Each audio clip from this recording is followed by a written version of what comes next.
Hey guys, what's up? Welcome back to my channel. Today I am chatting with my friend David, who's over in sunny California, and we're gonna be sharing our budgeting tips for college students. Everyone, you've seen me on this channel before. We're both rising juniors at Columbia. We're both contemplating what to do this unusual fall. So hope everyone's doing well. I guess the first question right off the bat is how to budget. How do I budget? Let's say I have a certain amount of money for the summer, maybe a stipend, or I'm expecting to make a certain amount of money in my job on campus, or my parents are giving me a certain amount of money for the semester. How do I budget that? Emily and I both were on campus last summer, and we both got a stipend. So regardless of whether or not you get a stipend of like a set amount of money, or if you have a job, my recommendation would just be, if you have a job and it's like it pays hourly, just calculate how much you are going to make in a month and have that be like your ultimate stipend of sorts. So last summer, Emily and I made around $3,500 for our stipend, and we were researching in New York for 10 weeks. And so how we divided it up is we just took that $3,500 and we thought about how much we needed every single week, and that was around $150 for us. I personally budgeted out $500 for just extra things, and that came in handy when I needed to buy like unexpected things, like I ran out of toothpaste and I need to buy some toothpaste, or it's my friend's birthday and I need to go downtown and I need to get a meal with them. So we made $3,500. I budgeted out $1,500, and then I budgeted out another $500, which left me with $1,500. And I threw that into a savings account with a nice interest rate, and I kept the $2,000 in my main debit card account, and I had $150 transfer into my checking every single week so I could pace myself. So those are my tips. That's awesome. I did something a little bit differently. I actually downloaded an app called Daily Budget, and I haven't updated it since I left campus, so this is completely inaccurate. But basically, you put in the amount of money that you have, and then you have like a certain period, and it'll evenly distribute it, and it'll also like show you for the past few days how much will accumulate from tomorrow's budget. So basically, I would have the mentality of like I had to earn the money before I spent it. If I knew I was going grocery shopping that weekend, I could look ahead to like 3 days in the future and look at like that last amount.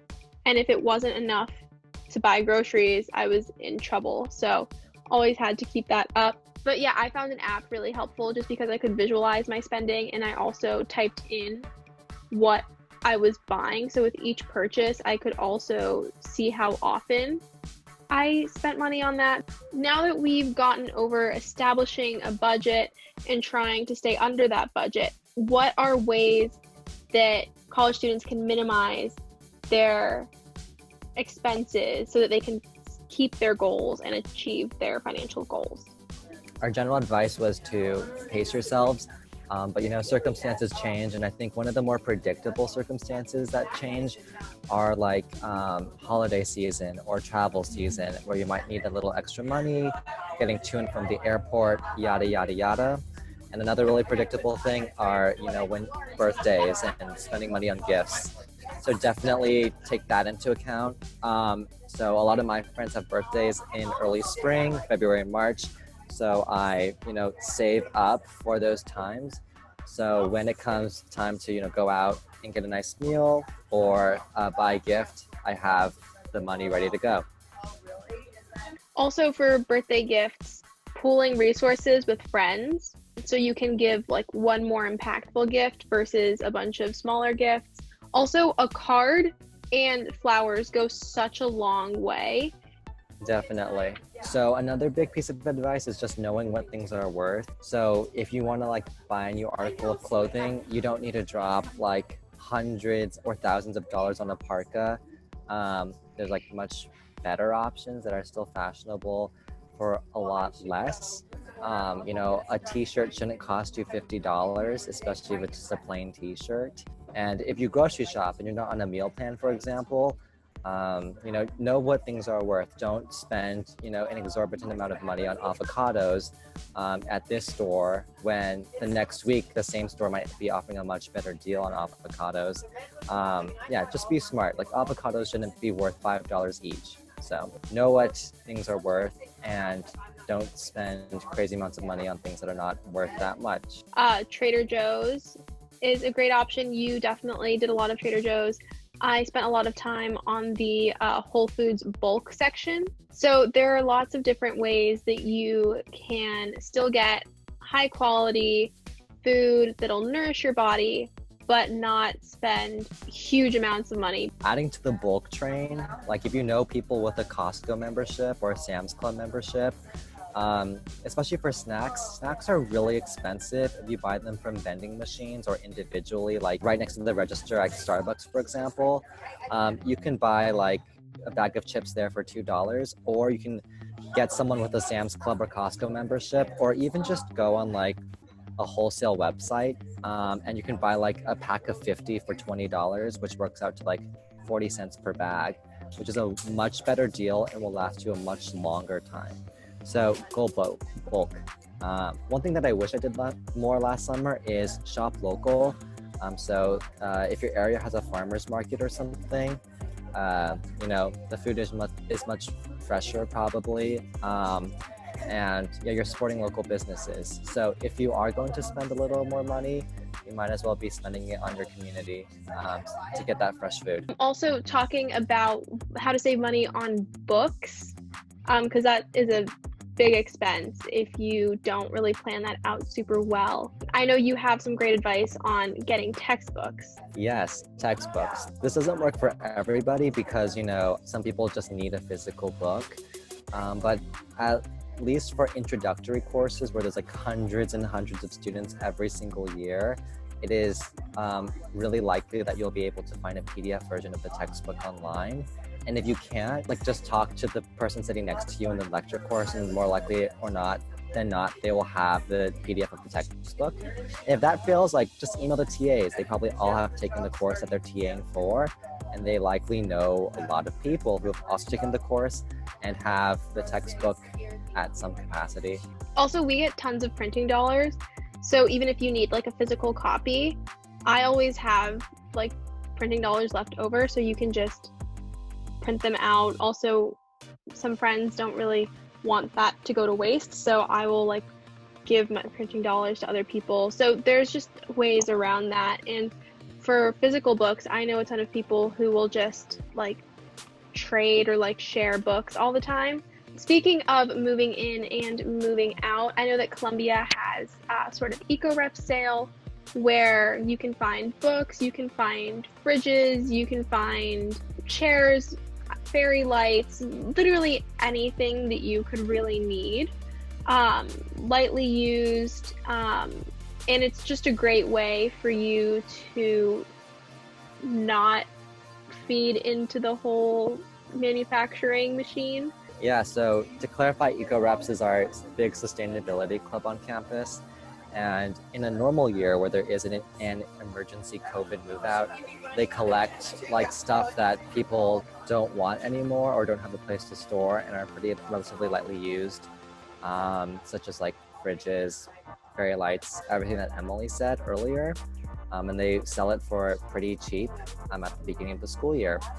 So there's no need to, like Emily said, feed into the big capitalist manufacturing scheme. You don't need a new fridge if there's a fridge that has been lightly used for 1 year to store, basically nothing. You don't need to buy a new fridge for $100 when you can buy that fridge for $20 and it works perfectly fine. Save yourself some money and do some good for the environment and reuse. How do I make money on campus? I think the biggest distinction here is whether or not you qualify for work study at your institution. Work study is awesome because those jobs are on campus, they are paid through the university, and Typically, I hear of work study jobs where you're just sitting at a desk swiping people in. Maybe you're at the library, so you can actually do your homework while you're there. Some people will just watch Netflix while they're doing their jobs. That seems like a good gig if you're able to qualify for that with your financial aid. But there are also other ways of making money on campus. So I was wondering, David, if you would like to dive into some of those. Definitely. I would like to, building off of work study, there are a lot of work study opportunities, of course, offered by the university. The majority of them are.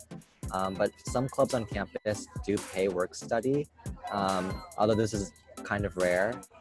So I work for the newspaper, Columbia Daily Spectator, and all of our ad revenue goes to paying our 70 plus students who are on work study. So they're able to do like an extracurricular that isn't, swiping people in at a dining hall, for example. And in doing their extracurricular that they, hopefully enjoy, they get paid to do it. So that's like pretty awesome. So definitely check out those opportunities, seek those opportunities out. But besides work study, there's a lot of ways to like make money of your own accord. At Columbia, we have a bartending agency, which you pay like, I think like, I don't know how much you pay, but you pay a little bit to get trained and to get certified to be a bartender, and the agency will connect you with clients all over the city. And so you like do little gigs, and of course all the money you make there from tips is money for you to keep. So that's a really great way to, make some money, explore the city, and have fun. You can also do a lot of traditional things such as babysitting and tutoring. I'd really like to emphasize tutoring. It really does pay if you study hard, especially if you study hard in like a very like in high demand subject, like organic chemistry. So our friend Julia aced Orgo, did an amazing job, like highest grade in the class. And I believe this semester she put out advertisements in the chem department that she was an Orgo tutor, and she charged, there are people who charged between $50 and $100 an hour. I think Julia was a little more reasonable and charged closer to $50. But still, like if you just tutor one client for 1 hour every week, that's like $50 automatically into your pocket. And $50 can buy you like several meals at Chipotle, or just like if you want a snack, like you can easily afford a snack. So that's a really high paying job. Study hard, kids, go school.